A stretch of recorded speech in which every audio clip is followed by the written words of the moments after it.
Friends. তো আমরা আজকে পড়তে চলেছি বাংলা বইয়ের ষষ্ঠ শ্রেণীর বাংলা বই। পেজ নম্বর হচ্ছে গিয়ে 109 সম্ভবত। আমি একবার দেখে নিচ্ছি। গল্পটির নাম ম্যাজিক, লিখেছেন মানিক বন্দ্যোপাধ্যায়। 107 পৃষ্ঠা। গল্প, এটা মেইনলি একটি গল্প। তো মানিক বন্দ্যোপাধ্যায় অনেক গল্প ও উপন্যাস লিখেছেন। তার বিখ্যাত বইয়ের মধ্যে আছে পদ্মা নদীর মাঝি, পুতুল নাচের ইতিকথা, প্রাগৈতিহাসিক ইত্যাদি। নিচে মানিক বন্দ্যোপাধ্যায়েরই একটি গল্প দেওয়া হলো। তো এখানে আসতে পারে মানিক বন্দ্যোপাধ্যায়ের কিছু বিখ্যাত গল্পের নাম লিখো। একটি দিতে পারো তোমরা ম্যাজিক, কারণ এই গল্পটাও কিন্তু মানিক বন্দ্যোপাধ্যায় লিখেছেন। আবার আসতে পারে মানিক বন্দ্যোপাধ্যায় কীরকম একজন কবি, তিনি কী কী লিখেছেন, গল্প উপন্যাস লিখেছেন। তারপরে তার কিছু বইয়ের নাম বললে, যেমন পুতুল নাচের ইতিকথা, প্রাগৈতিহাসিক, তারপরে ম্যাজিক ইত্যাদি। তারপরে আমি এখন গল্পটাকে রিডিং করি, আর যেসব ইম্পর্টেন্ট লাইন এবং প্রশ্ন আসতে পারে সেই সময় আমি তখনই বলে দেবো। বানানো গল্প অনেক বলেছি, আজ একটা সত্য ঘটনার গল্প বলি। আপনা থেকে ঠিক জাদুকরি কৌশলে ম্যাজিক ঘটে যাওয়ার মজার গল্প। ভোরে উঠে বেড়াতে গিয়েছিলাম, যখন বাড়ি ফিরলাম ছেলে মেয়েদের শোবার ঘর আর রান্নাঘরের মাঝখানের প্যাসেজে বসে চা জল খাবার খাচ্ছিলাম। তো এখানে আসতে পারে কোথায় বসে চা জল খাবার খাচ্ছিল লেখক। তো এটা হবে গিয়ে ছেলে মেয়েদের শোবার ঘর আর রান্নাঘরের মাঝখানে প্যাসেজে বসে চা জল খাবার খাচ্ছিল লেখক। তারপরে আমরা রিডিং করি। টুটুর মা বললেন, মেয়ে কি কাণ্ড করেছে জানো, সোনার চুড়িটা ভেঙে 2 টুকরো করে দিয়েছে। তো কে সোনার চুড়িটা ভাঙলো? তো টুটু ভাঙলো। টুটু প্রতিবাদ জানিয়ে বলল, ইচ্ছা করে ভেঙেছি নাকি, পা পিছলে পড়ে গেলাম তো কী করব, আমার যে ব্যথা লাগলো সেটা বুঝি কিছু নয়। তো এখানে আরেকটা প্রশ্ন আমরা পেয়ে গেলাম যে টুটু কিভাবে চুড়িটাকে ভেঙে ফেললো, পা পিছলে পড়ে গেছে, তারপরে চুড়িটা ভেঙে গেল। চুড়ি টুটুর মার। চুড়িটা কার? টুটুর মার। মেয়েকে পড়তে দিয়েছিলেন।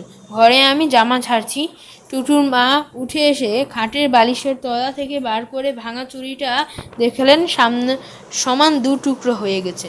আশ্চর্য হয়ে বললাম, 2 টুকরো হয়ে গেল কিভাবে, কি করে? কে জানে। টুটুর মা টুকরো দুটো আবার বালিশের তলায় গুঁজে দিলেন। বললাম, সোনাও বালিশের তলায় থাকবে, কাল পরশু শুনবো তো যে হারিয়ে গেছে। না না না, তোমায় খেতে দিয়ে তুলে রাখবো। আমি ঘরের দরজার কাছে বসলাম। টুটুর মা আমায় খেতে দিল এবং খুব সম্ভবত আমার খোঁচা আর দামি জিনিস হারানো পুরনো অভিজ্ঞতা খেয়াল করে চুরি টুকরো দুটো আবার বালিশের তলায় গুঁজে রাখলেন। প্রথমে বালিশের তলাটা হাতড়ালেন, তারপর তাড়াতাড়ি একটা একটা করে 2টো বালিশ তুলে অবাক হয়ে গেলেন। ওমা, কী হলো চুড়িটা? অবাক হবারই কথা। 2-3 মিনিট আগে চুড়ি টুকরো 2টো বালিশের তলায় গুঁজে দিয়েছেন, এর মধ্যে আপনা থেকে শূন্যে মিলিয়ে গেল। সোনার চুড়ি ভেঙে টুকরো হলে তাদের পাখা গজায় নাকি? বললাম, কি আর হবে, এখানেই আছে, খুঁজে দেখো। বিছানার চাদর তুলে ঝেড়ে ঝেড়ে টুটুর মা খুঁজলেন। তারপর বিস্ময়ে হতবাক হয়ে আমার মুখের দিকে তাকিয়ে রইলেন। তারপর আমিও তন্ন তন্ন করে খুঁজলাম। মেঝেতে পড়ে গিয়ে থাকতে পারে ভেবে খাটের তলা থেকে সম্ভবত ঘর ঝাড় দেওয়ালাম, কিন্তু কোথায় সোনার টুকরো? তাজ্জব বানিয়ে দেবার মতোই ব্যাপার। বালিশের তলায় টুকরো দুটো রেখে টুটুর মা রান্নাঘরে গেলেন। আমি এসে বসলাম দরজার কাছে। এর মধ্যে কেউ ঘরে ঢোকেও নি, খাটের ধারে কাছেও যায়নি। বালিশের চাপা না থাকলেও বরং মানে করা চলতো যে এক ফাঁকে জানালা দিয়ে কোনো পাখি ঘরে ঢুকে মুখে করে নিয়ে গেছে, কিংবা ইঁদুর নিয়ে গেছে। তো এটা একটা ধারণা করা যেত, এখানে যেরকম বললো যে, কারণ কোনো সময় কি পাখিও কি মুখে নিয়ে কোনো দিন চলে যায়, আমার সাথে তো হয়নি। তো তারপরে অদ্ভুত হলেও একটা মানে করা যেত, এই যে আমি যেইমাত্র এই কথাটা বললাম সেটাই, এটা একটা মানে করা যেত, টুকরো দুটো এভাবে শূন্যে উড়ে যাওয়ার। টুটুর মা আমায় বললেন, তুমি নিশ্চয়ই তামাশা করছো। আমি রান্নাঘরে গেছি, সেই ফাঁকে সরিয়ে নিয়েছো। আমি মাথা নাড়লাম। সত্যি নাওনি?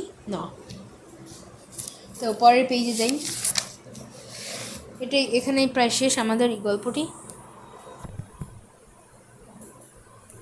কাজ সারা জরুরি ছিল। কাজের ঘরে গিয়ে টেবিলের সামনে চেয়ারে বসলাম, কিন্তু কাজ করব কি করে? কিছুতেই কাজে মন বসছে না। এমন একটা রহস্যময় ব্যাপার ঘটে গেল, তার একটা মানে খুঁজে বের করতে না পারলে কি কি মানুষের স্বস্তি থাকে? সোনাটুকু হারিয়েছে কিন্তু বালিশের তলা থেকে কি করে হারালো না জানলে কি চলে? কাজ বন্ধ করে কলম রেখে চুপচাপ বসে ভাবতে লাগলাম। এলোমেলো চিন্তা দিয়ে এ রহস্য ভেদ করা যাবে না। কি করে এইরকম ঘটতে পারে?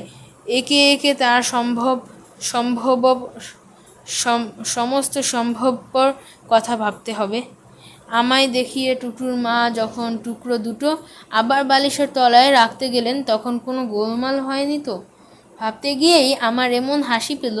খাটের উপর বিছানার এক মাথায় পাশাপাশি দুটো করে বালিশ, ওয়ার দেওয়া বালিশ। তো এখানে কিন্তু বলেই দিল যে ওয়ার দেওয়া বালিশ। এখানে আমরা শব্দার্থতে একটু দেখি। ওয়ার মানে বালিশের ঢাকনা, তো এখানে বললো বালিশের ঢাকনা দেওয়া বালিশ, আবার দুটো পাশাপাশি, মানে কোনো স্পেস নেই, ফাঁকা নেই যে চুড়ি দুটো ওইখানে থাকবে। তো বালিশের দুটির তলে টুটুর মা চুড়ির টুকরো দুটো খুঁজে দেওয়ার দৃশ্যটা কল্পনা করতে গিয়েই রহস্য ভেদ হয়ে গেল। টুটুর মাকে ডেকে বললাম, তোমরা এত খুঁজে পেলে না? আমি এই ঘরে বসে চুড়ি খুঁজে দিচ্ছি। কোথায় আছে? বালিশের ওয়ারের ভেতরে খোঁজো, যাও পেয়ে যাবে। তো কোথায় চুড়ি দুটো ছিল? এটা একটা প্রশ্ন আসতে পারে যে কোথায় চুড়ি দুটো ছিল, কে খুঁজে পেয়েছে চুড়িটা? টুটুর বাবা। তারপরে কোথায় চুড়ি দুটো ছিল? চুড়ি দুটো মেইনলি ছিল হচ্ছে গিয়ে আমাদের বালিশের ওয়ারে বা বালিশের ঢাকনায়। তারপরে সোজা ব্যাপার, তলার বালিশের ওয়ার খোলা মুখের দিকটা ছিল ধারের দিকে। বালিশের তলা মনে করে টুটুর মা টুকরো দুটো রাখতে ওয়ারের মধ্যে হাত চালান করে দিয়েছিলেন। খোঁজা হয়েছিল তন্ন করে। শুধু বালিশের ওয়ার খোঁজার কথা খেয়াল হয়নি। মানুষের সব দিক খুব সোজা দিক পর্যন্ত মানুষের সব দিক খুব সোজা দিক পর্যন্ত খেয়াল হয় না বলে ম্যাজিক সম্ভব হয়েছে। আমার সাথে হয়নি, এটা হয়তো কাল্পনিক আলো। তো শব্দের অর্থ ওয়ার, বালিশের ঢাকনা, তন্ন করে খোঁজা, খুব ভালো করে খোঁজা, তাজ্জব বানিয়ে দেওয়া, অবাক করে দেওয়া, তামাশা, মজা। এখানে তোমরা দেখছো আমি একটা স্টার দিয়ে রাখছি। পাখা গজানো, উড়ে যাওয়া, এরপর এটাই প্যাসেজ, ফাঁকা জায়গা। এটা মেনলি একটু ইম্পর্টেন্ট আছে, তাই আমি এটাকে স্টার দিছি। তারপরে রহস্য ভেদ হওয়া, অজানা বিষয় জানতে পারা, শূন্যে মিলিয়ে যাওয়া, অদৃশ্য হয়ে যাওয়া, হাত চালান করা, হাত ঢুকিয়ে দেওয়া। তো এখানে আমরা অনেক কিছু পেলাম।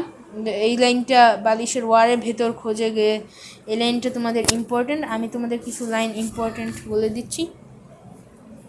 তো এইটা আসতে পারে 2-3 মিনিট আগে চুরির টুকরো দুটো বালিশের তলায় গুঁজে দিয়েছিলেন। কখন বালিশের তলায়, কতক্ষণ পরে বালিশের তলায় গুঁজে দিয়েছিলেন, এরকম প্রশ্ন আসতে পারে। তারপরে তোমাদের বাকিগুলো বলে দিচ্ছি। এই কয়েকটাই আমি মিস করছিলাম ভুলে, তো বলে দিলাম। এটাই শেষ ছিল আমার আগামী ক্লাসে আমরা পুতুল গল্পটি পড়ব। আশা করি সবাই ভালো থাকবেন। ধন্যবাদ। আসসালামু আলাইকুম।